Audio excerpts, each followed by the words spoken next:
4,000 patients die over 53 years of practicing medicine. I signed their death certificates. I held their hands in their final hours. I told their families. And I am going to tell you something that most of those people had in common. They did not have to die when they did. Not from genetics, not from bad luck, from choices. Exposed patterns I first identified in 1972. Exposed behaviors I warned patients about for decades. Most of them did not listen. Now most of them are gone. I am 102 years old. I am not telling you this because I want your sympathy or your amazement. I am telling you this because I need you to understand that I have spent more time with dying people than almost anyone alive today. And I know exactly what separates the ones who made it to 90 from the ones who dropped dead at 68. You are probably doing at least 2 of these things right now, today, this morning, and you have no idea they are shaving years off your life. The first thing I learned in 53 years of medicine is that sitting will kill you faster than almost anything else you do. This is not an exaggeration.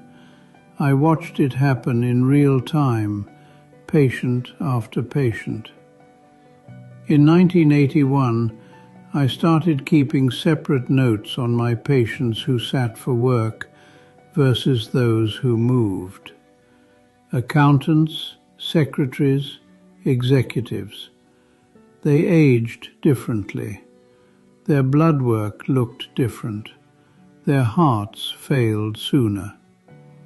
By 1990, I had enough data to know that someone sitting 8 or 9 hours daily was aging internally about 40% faster than someone who moved throughout the day. The medical literature caught up eventually, but I saw it first in the bodies of my patients.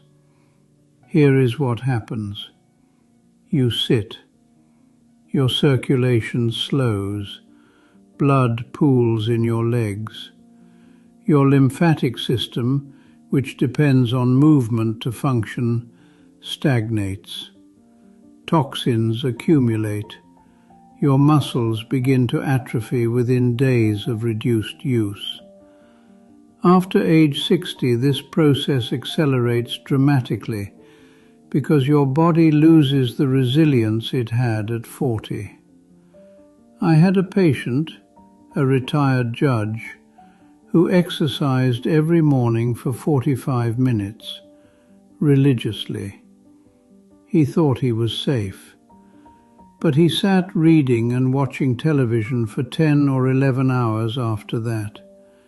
He was dead at 71, a stroke. His morning exercise did not protect him from his afternoon stillness.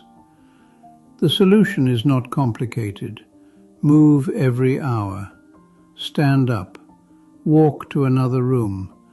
Do something that requires your legs. I have done this since 1974.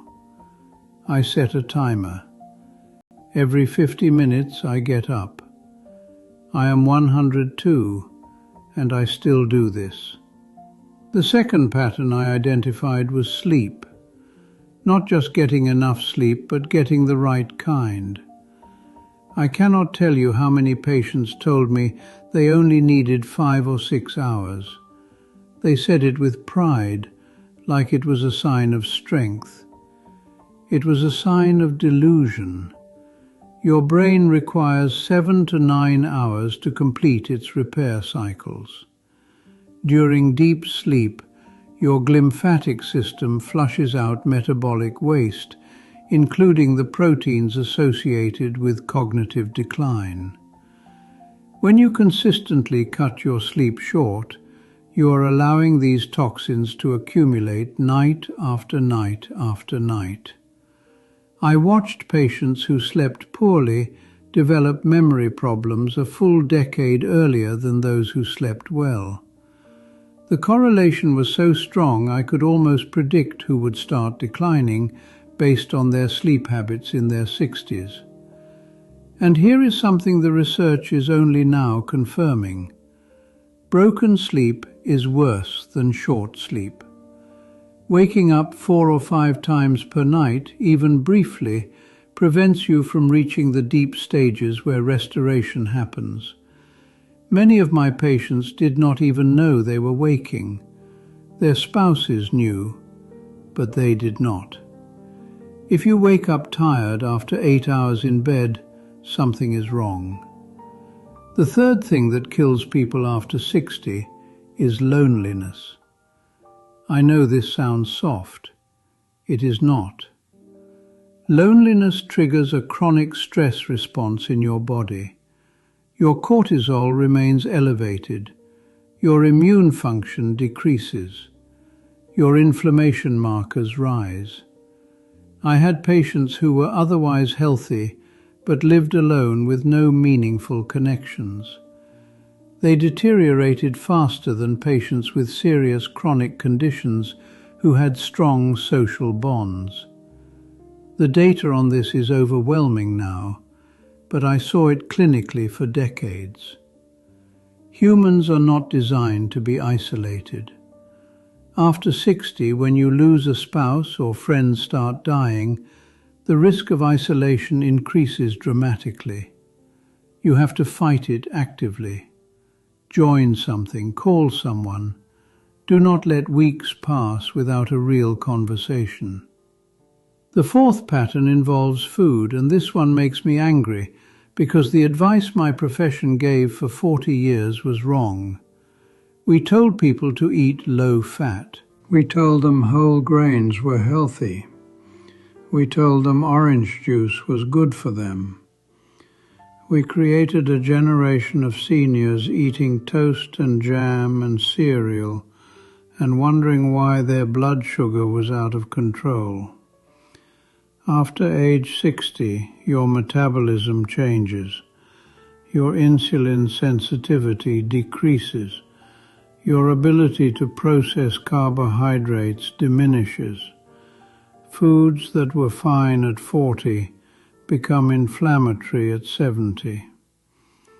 I changed my own diet at 65 when I started seeing the patterns. I eliminated most processed carbohydrates. I increased healthy fats. I focused on vegetables and protein. My inflammatory markers dropped within 3 months. I recommend the same to my patients who would listen. Most would not. They trusted the old advice. Many of them are gone now. The fifth thing is chronic worry. This one is subtle because it does not look like a health problem. It looks like a personality trait.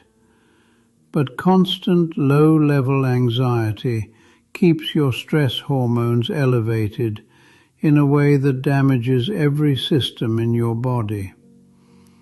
I had patients who were retired, comfortable, surrounded by family, and still spent hours every day worrying about things they could not control. Their bodies aged faster. Their sleep was worse. Their immune systems were compromised. Learning to let go of what you cannot control is not just good psychology, it is survival. I want to tell you something about my wife. She died 8 years ago. We were married for 61 years. She did not follow any of this advice. She sat constantly because her knees hurt. She slept poorly and refused to address it. She ate the way her mother taught her, bread and sweets and low-fat everything. She worried about our children and grandchildren every single day. She died at 94.